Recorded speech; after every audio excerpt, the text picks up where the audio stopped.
नमस्कार, हमारे विशेष कार्यक्रम में आप सभी दर्शकों का हार्दिक स्वागत है। आपके साथ मैं हूं मोहिता कोठियाल मनादुली।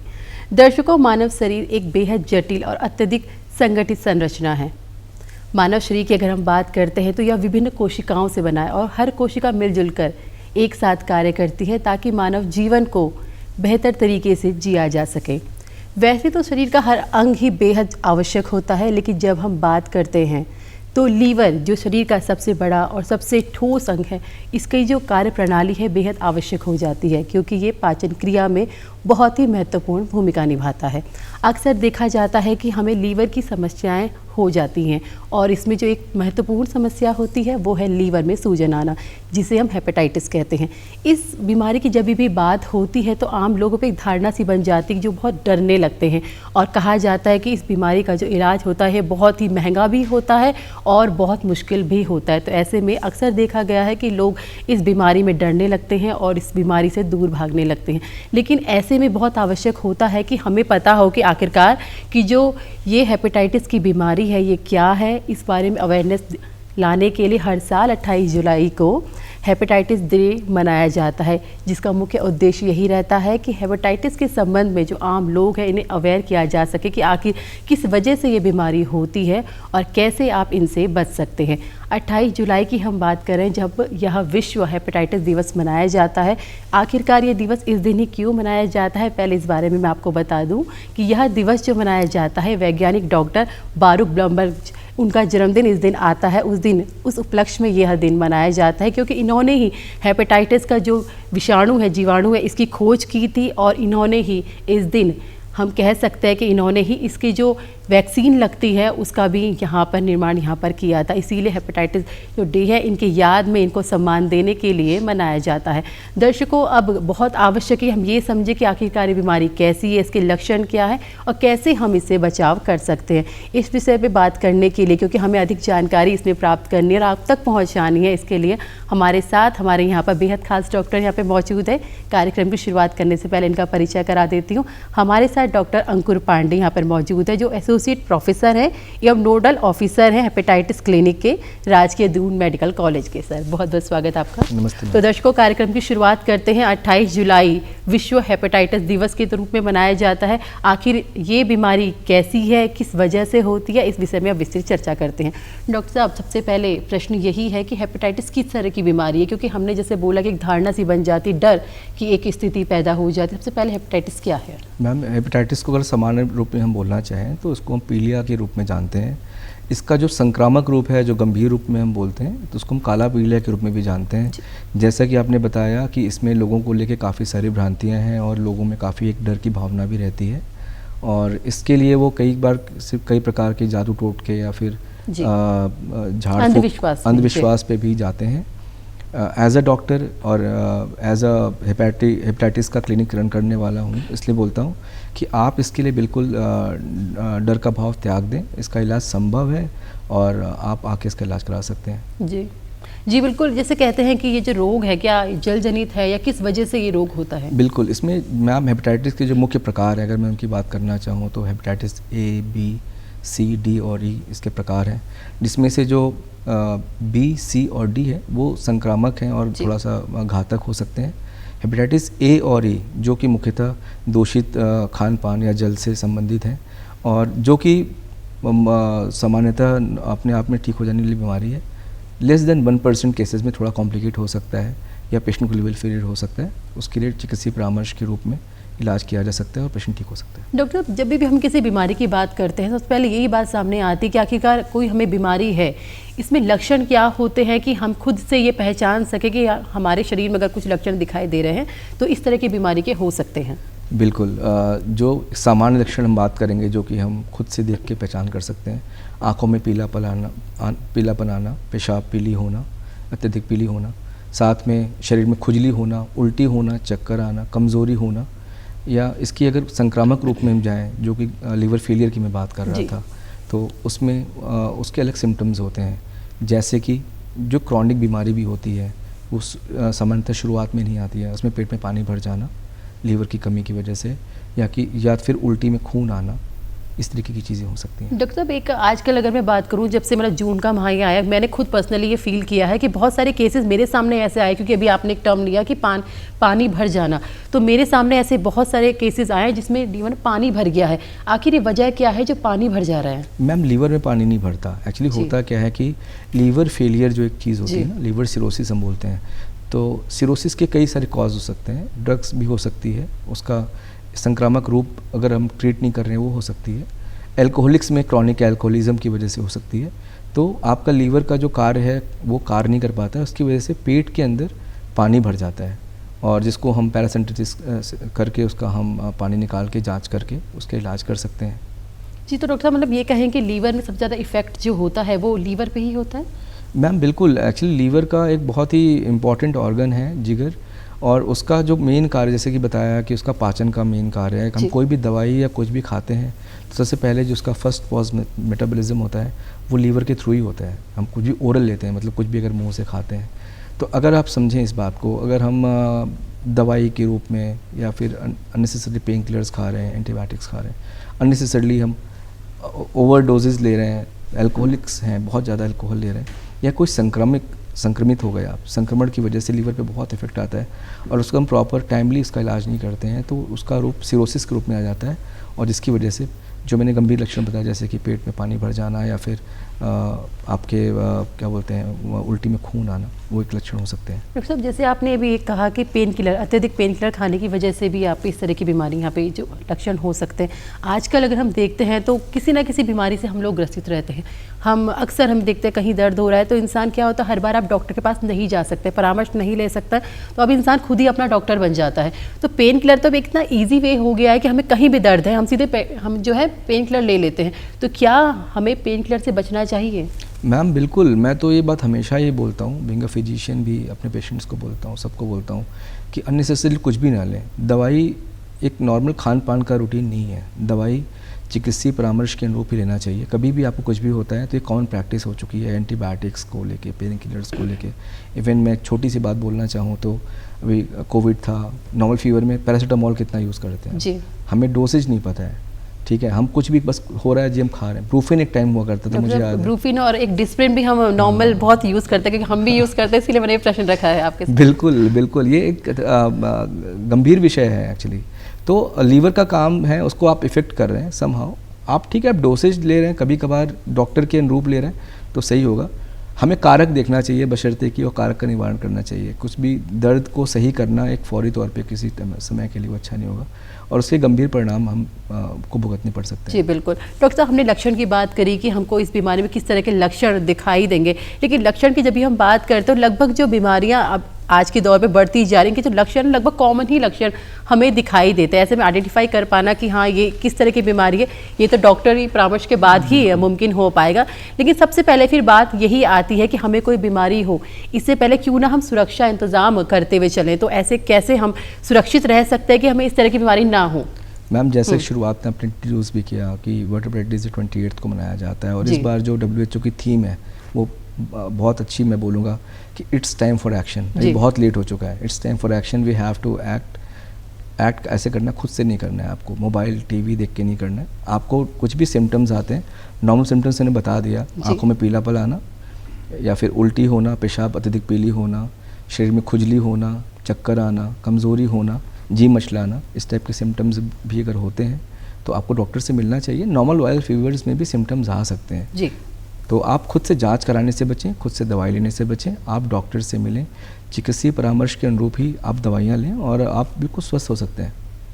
डॉक्टर साहब, हर बीमारी के साथ फिर ये बात आती है कि हमारा खान पान कैसा हो, क्योंकि आजकल जिस तरीके से हमारा खान पान है, युवा वर्ग जिस तरह घर का खाना छोड़कर बाहर का खाना ज़्यादा प्रीफर करता है, युवा वर्ग का अब तो एक हमारा नेचुरल एक फिनोमिना सा बन गया है कि हम लोग बाहर का खाना ज़्यादा प्रीफर करते हैं। तो ऐसे में सबसे पहले बात ये आती है कि हमारा खान पान कैसा हो, अगर इस तरह की बीमारी आपको हो जाती है तो? मैम देखिए, बीमारी हो जाती है तो हमें सुपाच्य भोजन करना चाहिए, है ना, तरल पदार्थ, सुपाच्य भोजन। वैसे तो ना हो तो भी हमें ऐसा ही भोजन करना चाहिए। बिल्कुल, स्वास्थ्य का तो हमें बिल्कुल ध्यान रखना होगा, हमें बचना है, हमें बीमारी होके डॉक्टर के पास जाना ही क्यों है ना, हम भी बहुत बर्डन है।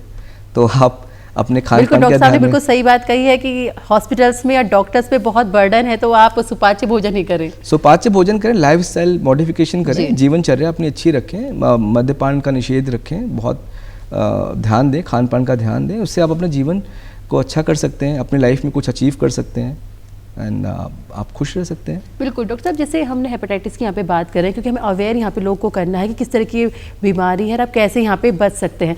अब इसमें जो सरकार द्वारा है कई कार्यक्रम भी चलाए जा रहे हैं ताकि लोगों को, क्योंकि इलाज काफ़ी महंगा है इसका, तो गवर्नमेंट द्वारा, केंद्र सरकार, हमारी सरकार द्वारा किस तरह के कार्यक्रम इसमें चलाए जा रहे हैं? मैम बिल्कुल, देखिए मेरे यहाँ आने का उपलक्ष्य भी यही है। मैं गवर्नमेंट दून कॉलेज में हमारी हेपेटाइटिस क्लिनिक चलती है, जो कि बुधवार शनिवार कमरा नंबर 301 में चलती है, और उसका मेन उद्देश्य मैम यही है कि एक national viral hepatitis control programme है जो सेंट्रल गवर्नमेंट की स्कीम है, उसके थ्रू हमारे एक आदर्श उपचार केंद्र चिन्हित किया गया है गढ़वाल क्षेत्र के लिए, और हम वो करते हैं। उसमें मैम सी के लिए मैं पहले शुरुआत करना चाहूँगा कि जो कि क्यूरेबल डिजीज़ है, almost more than 90% cure rate है।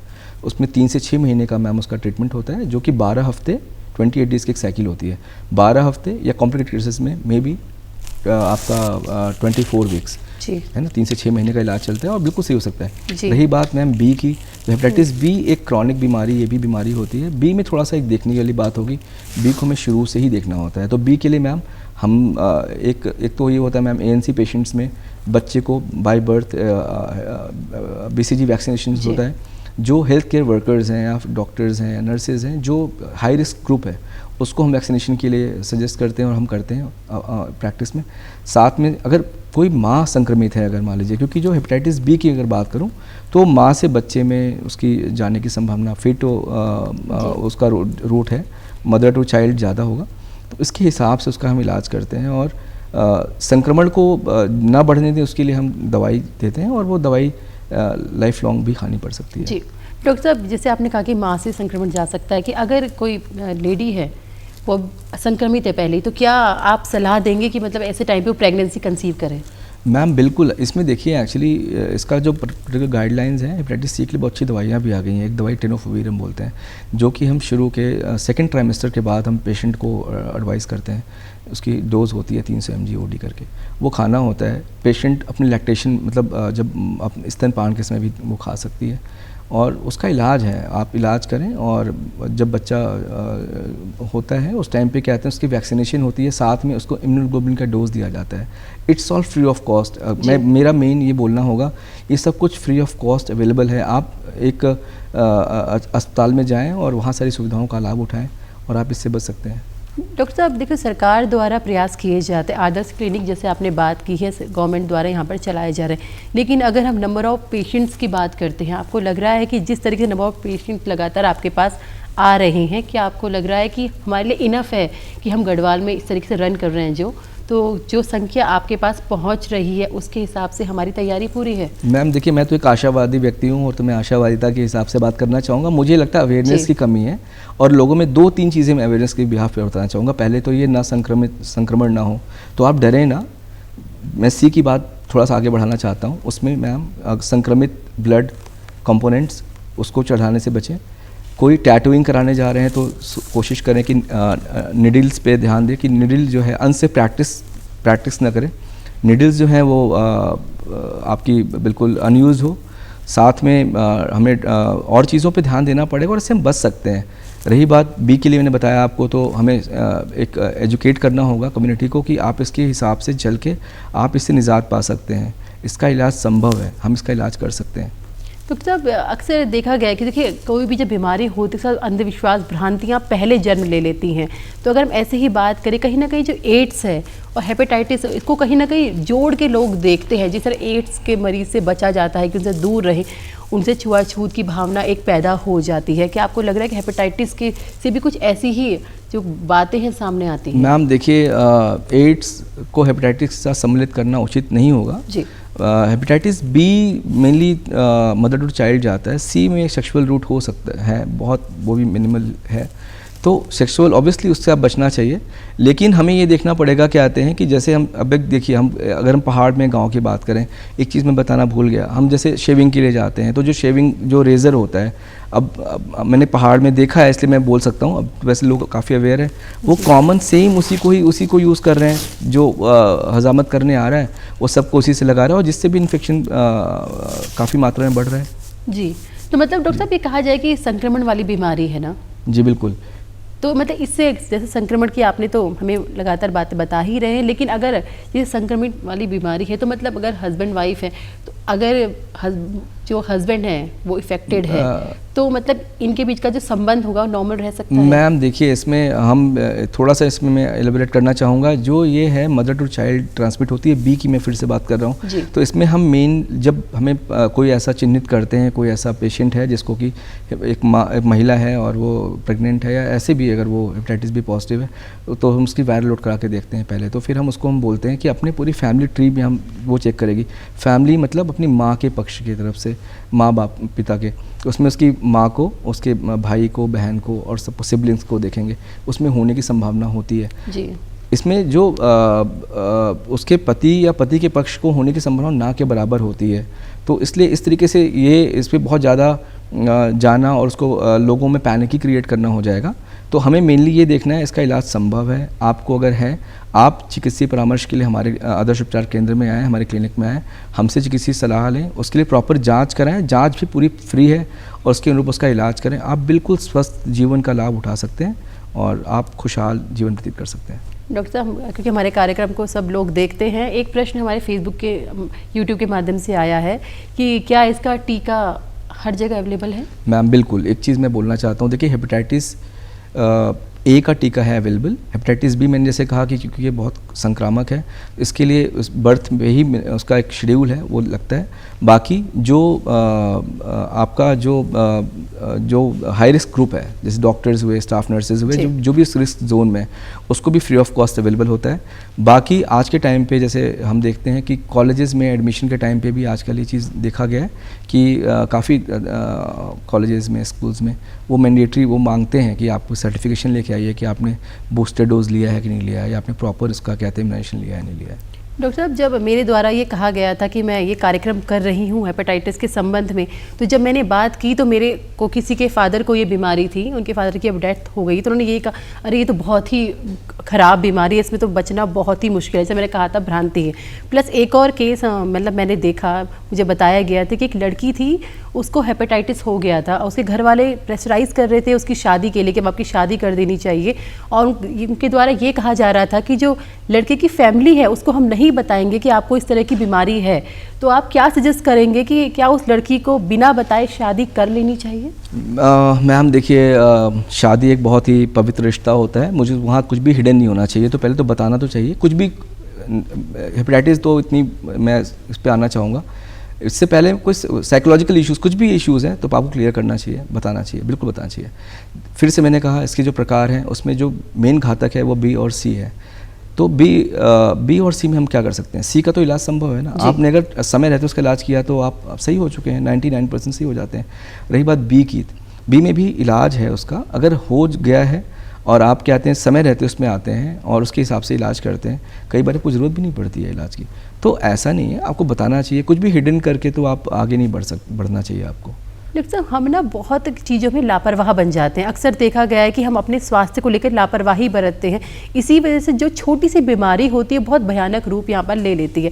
ऐसे में आपको क्या लगता है कि अगर लक्षण आपको दिखने लग जाते हैं तो कितने अंतराल के अंदर आपको जो है इलाज की शुरुआत कर लेनी चाहिए? मैम बिल्कुल, आपको मैं तो बोलता हूँ पीलिया ही क्यों, बुखार भी हो, कोई भी लक्षण आ रहे हैं और आपको लग रहा है कि आगे बढ़ रहे हैं, आप नहीं सही हो रहे हैं और कुछ समय ले रहे हैं, तो आपको सबसे पहले डॉक्टर के पास, बशर्ते कि आप मेडिकल स्टोर जाके दवाइयाँ लेते हैं, इससे बेहतर ये होगा कि आप डॉक्टर के पास जाएं, अस्पताल आएँ। हमारे दोनों अस्पताल हफ्ते में 6 दिन ओपीडी होती है, 7 दिन इमरजेंसी सेवाएं होती हैं। आप हमारे यहाँ आइए, आप उसके लिए चिकित्सीय परामर्श लीजिए, जाँचें कराएँ, उसके अनुरूप इलाज लें। जहाँ तक बात हेपेटाइटिस की है, हेपेटाइटिस एक संक्रामक बीमारी है, तो हेपेटाइटिस को इतनी नॉर्मल कैजुअली न लें और इसको आप सावधानी के साथ साथ अवेयरनेस फैला के जागरूक रह के आप सही हो सकते हैं। डॉक्टर साहब, हम जागरूकता की जैसे लगातार यहाँ पे बात कर रहे हैं, लेकिन हम यही कहते हैं कि जागरूकता की हम बात तो करते हैं, लेकिन क्या लोग जागरूक हो पा रहे हैं? मैम बिल्कुल, जैसे मैं बोलूँगा 28 को इस बार हम वर्ल्ड हेपेटाइटिस डे मना रहे हैं और हमने थीम भी रखी है, वर्ल्ड WHO रखी है कि इट्स टाइम फॉर एक्शन। हमने आज हम CME ऑर्गेनाइज़ कर रहे हैं, सोशल अवेयरनेस के नुक्कड़ नाटक कर रहे हैं। RSTC और USTC जो कम्युनिटी मेडिसिन का एक पार्ट है, वहाँ पे हम क्या कहते हैं पम्फलेट्स और अवेयरनेस के लिए हिंदी में साइन बोर्ड्स लगा के और मरीजों लोगों को अवेयर कर रहे हैं। लोग अवेयर भी हो रहे हैं, ऐसा नहीं है, लोग अवेयर हो रहे हैं और वो समझ रहे हैं इन चीज़ों को। डॉक्टर साहब, जैसे हम देखते हैं ना कि युवा वर्ग की हर जगह बहुत ज़्यादा मतलब मांग भी रहती है, और देखा गया है कि जो युवा वर्ग है हर जगह वही आगे बढ़ के आता है। लेकिन जब भी बात होती है युवा वर्ग की, तो आपको लगता है कि युवा वर्ग जो है आपके साथ जुड़ पा रहा है? क्योंकि कोई भी अवेयरनेस कार्यक्रम की हम बात करते हैं या फिर हम ये कहते हैं कि समाज में कुछ भी अच्छी चीज़ आगे ले जानी है, तो युवा वर्ग की भूमिका बहुत महत्वपूर्ण हो जाती है। तो आप किस तरह से अपने साथ इन कार्यक्रमों में युवाओं को जोड़ रहे हैं? मैम बिल्कुल, मैं ये हमेशा बोलता हूँ, हमारा भारत एक युवा देश है, हम दुनिया में सबसे ज़्यादा युवा पॉपुलेशन वाले देश हैं, हम एक वर्ल्ड लीडर हैं और हमें स्वास्थ्य की बात है, हमारे लिए एक दुविधा की बात भी हो जाती है जस्ट बिकॉज हम एक सोशली बोलें, फाइनेंशियली भी हम बहुत डेवलप्ड नहीं है, तो हमें युवाओं का बहुत चाहिए। हमें लोगों को उसके अवेयरनेस का एक प्रोग्राम क्रिएट करना होता है, उसके लिए हमें हमारे पास, मैं एक मेडिकल कॉलेज से आता हूँ, हमारे पास एक कम्युनिटी मेडिसिन डिपार्टमेंट है, उसमें हमारे स्टूडेंट्स होते हैं और क्या इंटर्न्स होते हैं, उनके थ्रू हम नुक्कड़ नाटक के थ्रू और सोशल अवेयरनेस के थ्रू, पम्फलेट्स के थ्रू, साइन बोर्ड्स के थ्रू हम उसमें कार्य कर रहे हैं। और काफ़ी हद तक हम गांव, दूरस्थ गांव में, जैसे नया गांव पहलियों में हमारा क्या कहते हैं USTC है, वहीं पे मेहू वाला में हमारा RSTC है। We are doing really good, I am telling, हमारे पास बहुत अच्छी रिजल्ट्स हैं और उसका मैं नंबर भी देना चाहता हूँ आपको। जैसे देखिए, हेपेटाइटिस क्लिनिक हम रन कर रहे हैं, मेरे पास मोर देन 200 पेशेंट की इनरोल्ड है जो कि हेपेटाइटिस C की ट्रीटमेंट लेके सही हो चुके हैं, पूरा कोर्स लिया उन्होंने। कुछ फेलियर्स हैं कि जिन्होंने ट्रीटमेंट पूरा नहीं लिया, बताने के बाद भी उन्होंने कोर्स को बीच में छोड़ा है या हमारे पास वो नहीं आ पाए हैं किसी वजह से। B की बात करें तो मोर देन 150 पेशेंट्स हैं जो इनरोल्ड हैं और जो आज भी दवाई, हर महीने दवाई ले रहे हैं। तो ये सब अवेयरनेस की वजह से ही ऐसा है।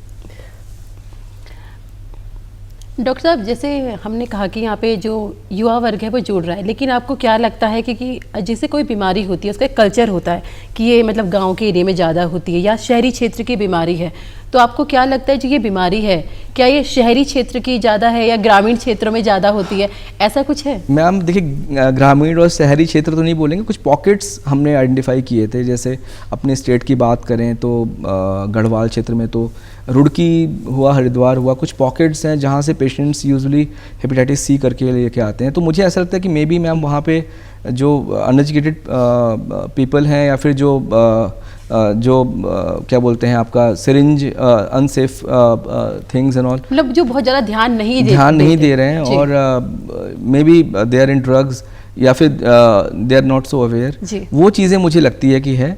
बाकी तो अगर आप अवेयर रहते हैं, अगर आप चीज़ों को सही से करते हैं, जो मैंने बताया आपको, जो बेसिक प्रिकॉशंस हैं आप वो लेते हैं, है ना, तो आप इससे बिल्कुल बच सकते हैं। इसका इलाज है। एक नाम भी लेना चाहूँगा मैं, हमारे महानायक हैं अमिताभ बच्चन जी हैं, उनको भी हेपेटाइटिस भी है, still he is on medications. उनको कुली के टाइम पे उनका कुछ एक फाइट सीन था इस सर जी के साथ में, पुनीत सर जी के साथ, उनको हुआ, उनको ब्लड ट्रांसफ्यूज़ हुआ, वो ब्लड जो था वो संक्रमित था और उसके लिए हमारे ब्रांड एम्बेसडर हैं वो तो यहाँ के, तो वो उनको हुआ और वो संक्रमित ब्लड चढ़ा और उनको हेपेटाइटिस हुआ, मतलब B का शिकायत हुआ, and still he is on medication. तो ऐसा नहीं है। तो आपको बीमारी होना एक अलग चीज़ है, पहले तो बचना है बीमारी ना हो, अगर हो गई है तो उसका इलाज लेना है और इलाज लेके आप बिल्कुल इससे बच सकते हैं और एक अच्छी हेल्दी लाइफ जी सकते हैं, अपनी फैमिली प्लान कर सकते हैं, सब कुछ कर सकते हैं आप। डॉक्टर साहब, बिल्कुल सही बात है कि आम जनता को ये पता होना चाहिए कि जो बीमारी है उसके लक्षण क्या है और किस तरह आप उससे बच सकते हैं। लेकिन सबसे पहली बात, जैसे हम लगातार यहाँ पे बात कर ही रहे हैं, तो उसमें ये आती है, आपने कहा कि अवेयरनेस कार्यक्रम यहाँ पे कराए जा रहे हैं, लेकिन सबसे पहले जो स्कूली शिक्षा होती है, हम अक्सर इसमें फोकस करते हैं कि स्कूली शिक्षा में बेहद आवश्यक होता है कि आपको जो की पॉइंट्स हैं, जो ऐसी बीमारियाँ हैं या फिर आपको जैसे हम कहते हैं कि पेड़ लगाने हैं या पानी का संरक्षण करना है, XYZ कोई भी ऐसी चीज़ जो बहुत बेसिक्स चीज़ें हैं जो आवश्यक है, आपको लगता है कि ये स्कूली शिक्षा में शामिल होना चाहिए? क्योंकि बच्चे अगर अवेयर होंगे तो हमारी जो पीढ़ी है आगे उन्हीं से बढ़ना है उनको, तो अगर बच्चा अवेयर होगा तो ऑब्वियसली जब बच्चा स्कूल में कुछ अच्छा पढ़ के आता है तो अपने पेरेंट्स से डिस्कस करता है कि आज हमें स्कूल में ऐसे कहा था, मम्मी आप पानी वेस्ट मत करिए या फिर पेड़ लगाइए। आपको लगता है कि इन चीज़ों को स्कूली शिक्षा में अगर शामिल किया जाता है तो अवेयरनेस की हमें बहुत ज़्यादा आवश्यकता बाहरी क्षेत्र में नहीं पड़ेगी? बिल्कुल मैम, ये बहुत ही अच्छा आपने बात पूछी है और बिल्कुल ज़रूरी है। हेपेटाइटिस थोड़ा सा कॉम्प्लिकेट हो जाता है, तो मैं हेपेटाइटिस दैट नहीं बोलूँगा कि बिल्कुल बच्चा प्रेप और LKG UKGs में इसके बारे में बात समझ पाएगा। बट जो सैनिटेशन वाली बात की आपने, स्वच्छ पानी हुआ, साफ़ सफाई हुआ, रख रखाव मतलब बचाव, ये पार्ट कर सकते हैं। और आफ्टर सर्टेन एज मैं आपको माफिया रोकने चाहूंगी यहाँ पे, क्योंकि मोदी जी हमारे प्रधानमंत्री जी ने भी यही कहा है कि स्वच्छ भारत की वो अक्सर बात करते हैं और ये बीमारी भी है कि स्वच्छता आप रखते हैं तो आपको ये बीमारी नहीं होगी। बिल्कुल नहीं, स्वच्छता से नहीं होगी नहीं। हेपेटाइटिस ए और ई की बात करें तो वो संक्रमित खान पान से होती है। उसका मेन जो रूट कॉज है वो ये है। बट बी और सी की मैंने फिर से देखिए बोला, वो ब्लड जनित है, कंटामिनेटेड सिरिंज है, कोई इन्फेक्टेड टैटू इंक वाला जो निडिल है, या ये चीज़ें हैं, या इन्फेक्टेड कोई भी चीज़ है। अगर आपको जैसे प्रिक हो गया, जैसे बीइंग अ मेडिको हमारे यहाँ नर्सिंग स्टूडेंट्स होते हैं, कई बार गलती से हम केयर नहीं करते हैं और हमें प्रिक हो जाता है, तो still we can like get infected with that also. तो हमें वो भी चीज़ इंपॉर्टेंट रखनी है, सैनिटेशन, साफ़ सफाई, वो तो बहुत अच्छा होगा और बहुत अच्छा होगा। लेकिन साथ में अगर बीमारी हो जाती है जो कि घातक रूप लेती है, काफ़ी इसमें मृत्यु दर भी ठीक ठाक है इसमें, तो हमें ये भी देखना पड़ेगा अगर हो जाती है तो उसका हम प्रॉपर इलाज लें। मोबाइल और टीवी के माध्यम से नहीं, आपको डॉक्टर के पास आना चाहिए, प्रॉपर डॉक्टर से आइए, उसके अनुसार जाँच कराइए और उसके हिसाब से इलाज लीजिए। इसका इलाज संभव है और इस कार्यक्रम का हमारा शायद उद्देश्य भी यही है। डॉक्टर साहब, जैसे अगर हम बात करें, जैसे लगातार कुछ बीमारियां हैं जो अब ना बहुत ज़्यादा स्तर पे दिखने लगी, या फिर हम ये कह सकते हैं इनका परीक्षण अब किया जाने लगा। जैसे कैंसर है, हर दूसरे इंसान को हम सुनते हैं कि कैंसर हो जाता है। हेपेटाइटिस एक ऐसी बीमारी ही बनता जा रहा है कि अब हम सुनने लगे कि हेपेटाइटिस इस तरह की बीमारी यहाँ पर हो रही है। तो आपको क्या लगता है कि पिछले कुछ सालों से इस तरह की बीमारियों की जो दर है वो बढ़ती जा रही है, या फिर हम परीक्षण अब बहुत ज़्यादा तेज़ी से करने लगे हैं? बिल्कुल, आपने दूसरा जो बात बोली ये भी बात सही है। देखिए, हम पहले एक पुअर कंट्री में, पुअर आई मीन हम पुअर है नहीं है, वो तो बोलने की बात है, मतलब हम थोड़ा सा मेडिकल संसाधनों के माध्यम से, पॉपुलेशन के हिसाब से, एजुकेशन के हिसाब से मैं बोलना चाह रहा हूँ बस। तो हमारे अंदर अवेयरनेस कम थी। अभी हम टेस्ट बहुत अच्छे से कर रहे हैं, हम बहुत अच्छे स्क्रीनिंग कर रहे हैं, बहुत अच्छे से उसके बारे में हम डेटा इकट्ठा कर रहे हैं, उसके हिसाब से हम प्लान्ड वे में जाके क्या जा रहे हैं। तो इसलिए भी काफ़ी चीज़ें निकल के आ रही हैं। और दूसरी बात, हाँ बिल्कुल, हम दूषित खान पान के माध्यम से नॉर्मल कुछ गलत प्रैक्टिसेस और कुछ कहते हैं अल्कोहल जैसे चीज़ हुई, मद्यपान एंड ऑल, हम एक्सेसिव कर रहे हैं, तो वो भी एक रूप हुआ जिसकी वजह से सिरोसिस हो रहा है या पीलिया हो रहा है। तो हमें हर चीज़ देखना पड़ेगा, हमें अपनी स्वास्थ्य सुविधाओं, बुनियादी सुविधाओं को बढ़ाना पड़ेगा, डॉक्टर्स को ट्रेन करना होगा, साथ में मरीजों को भी अवेयर करना होगा, लोगों को अवेयर करना होगा, इससे बचें और इससे हम बिल्कुल हम इससे बच सकते हैं। डॉक्टर साहब, आप क्योंकि पूरा हेपेटाइटिस का क्लिनिक यहाँ पर रन कर रहे हैं, आप उसके यहाँ पे नोडल इंचार्ज भी हैं, तो आपको क्या लग रहा है कि इस एज ग्रुप के जो मरीज हैं अभी आपके पास ज़्यादा आ रहे हैं? देखिए, मेरे पास तो बहुत अच्छा खासा डेटा इकट्ठा हो गया, मैं बताऊँ आपको सच में, और वो थोड़ा सा उसमें मैं बोलूँ एज ग्रुप वाइज भी हमने बनाया हुआ है। उसमें एक मिडिल एज ग्रुप है, मतलब है ना, वो ज़्यादा दिखी जा रही है। कुछ पर्टिकुलर कम्युनिटीज़ हैं, मैं रिवील ऐसे करना मेरा उचित नहीं होगा, उन कम्युनिटीज़ में देखा जा रहा है वो चीज़ें। और एक पर्टिकुलर कुछ एरियाज़ हैं जो पॉकेट्स बताए मैंने, कुछ वहाँ से देखे जा रहे हैं, कुछ हल्द्वानी उधम सिंह नगर से भी पेशेंट्स आते हैं, कुछ पर्टिकुलर एरिया से आते हैं। और इसमें मैम, और अगर सेक्स का अनुपात बताएं, महिला पुरुष बताएं, तो आप थोड़ा अचंभित होंगी, महिलाओं की भी संख्या ठीक ठाक है, इसमें अच्छी खासी संख्या महिलाओं की है। तो हमें इसमें पुरुषों से ज़्यादा है? नहीं, ज़्यादा नहीं है, मतलब मैं बोलूँगा तो जैसे अब मैंने कुछ चीज़ें ऐसी बताई जैसे मद्यपान, ये सब तो मैं महिलाओं में कॉमन प्रैक्टिस नहीं है ना, तो हम वो वजह तो उनकी नहीं होगी, बट हम बोलेंगे कि हाँ 70-30 सॉर्ट ऑफ होगा। मैं एग्जैक्ट फिगर आपको अभी देना उचित नहीं होगा जी। और तो हमें इस पे और अनुसंधान के थ्रू और ज़्यादा इस पे रिसर्च वर्क के थ्रू और चीज़ों को देख के अवेयरनेस के थ्रू हमें और क्लियर करना होगा कि ये वजह क्या है, और उसके अगर हम तह पे जाएँ और उसको हम तह पे जाके उस जगह पे उस चीज़ का निवारण करें, तो हम क्या पता हम इससे हमेशा के लिए निजात पा सकें। तो अभी तक की जो आपकी रिसर्च है वो क्या कहती है कि इसकी जो तह, जो आपने कहा कि जाएंगे, आपको क्या लग रहा है अभी तक जिस तरीके से आपने केसेस यहाँ पे सॉल्व कर रहे हैं, आपके पास जो मरीज आ रहे हैं, अभी तक आपकी रिसर्च क्या कहती है, किस तरह के मरीज हैं? मैम मरीज वही, मैं तो हेपेटाइटिस की आज हम हेपेटाइटिस डे के उपलक्ष्य में बात कर रहे हैं, हेपेटाइटिस की बात करना चाह रहा हूँ। जैसे बी और सी की बात करना चाहें तो सी के केसेस जो हैं मोर देन 60% होंगे बी की जी। अपेक्षा, है ना। जी। वो 20-30% है, 20 to 28%। इसमें हमने एक चीज़ और भी किया हुआ है, हमने इसमें एम्स को हम सहभागी बना के जी। एम्स के माध्यम से भी हम अवेयरनेस कर रहे हैं, और एम्स के थ्रू और अपने भी थ्रू हम जाके या डिस्ट्रिक्ट लेवल पे भी जो जो पॉकेट्स है जहाँ हमें लगता है वहाँ पे हम डेटा भेजते हैं। डेटा के थ्रू एक जी। नेशनल टीम है जो कि पूरा ऑब्जर्व करती है, और उसके अनुरूप जाके कुछ गाइडलाइंस के हिसाब से या उनकी अवेयरनेस के हिसाब से जो जैसे ड्रग अब्यूज़र्स हैं कुछ पर्टिकुलर जगह देखा गया, उनको एजुकेट करके, है ना। तो ये चीज़ें करके हम काफ़ी चीज़ों को सही करना चाह रहे हैं। मैम देखिए, ये जो एक विषय है बहुत बड़ा है, जो हम सही करने वाली बात है। इसमें मेरी सहभागिता ये हो सकती है कि जहाँ मैं बैठा हूँ, जो मुझे कार्य दिया गया है उस कार्य को मैं सुचारू रूप से करूँ, जो मरीज़ आ रहा है उसको प्रॉपर स्क्रीनिंग के थ्रू ये कर सकूं और उसका इलाज शुरू कर सकूं, और जो भी चीज़ें हमें मिल रही हैं, डेटा मिल रही है, उसको बिल्कुल निष्पक्ष रूप से अपने जो अथॉरिटीज़ हैं उसका एक पोर्टल है उसके थ्रू उस पर मैं डाल सकूं, और जिससे जो प्रोग्राम इम्प्लीमेंटेशन के लिए टीम है, जो उनका कार्य है, हमारा स्टेट नोडल है, हमारा NHM है, या ऊपर NVCP प्रोग्राम के थ्रू सेंटर की टीम है, वो उस पर कार्य कर सके और इस चीज़ से आगे बढ़ सके। डॉक्टर अंकुर पांडे, आपका बहुत बहुत धन्यवाद हमारे दर्शकों को इतनी महत्वपूर्ण जानकारी यहाँ पे आपका देने के बहुत लिए। धन्यवाद, बहुत बहुत धन्यवाद। तो ये डॉक्टर अंकुर पांडे हमारे साथ थे, जो वर्ल्ड हेपेटाइटिस डे के संबंध में हमें महत्वपूर्ण जानकारी यहाँ पर दे रहे थे। उन्होंने यही कहा कि आपको स्वच्छता रखना बेहद आवश्यक है, और जिस तरीके से अभी यहाँ पर आंकड़े सामने आ रहे हैं और सरकार द्वारा जिस तरह से यहाँ पर योजनाएं चलाई जा रही है, एक क्लिनिक यहाँ पर रन किया जा रहा है ताकि यहाँ पर जो लोग हैं उन्हें इस जो बीमारी है इससे निजात यहाँ पे दिलाई जा सके। लेकिन आवश्यक बस इतना ही है कि आप इसके लक्षणों को पहचान कर डॉक्टर तक पहुँचे और परामर्श लें और इलाज कराएं। नमस्कार।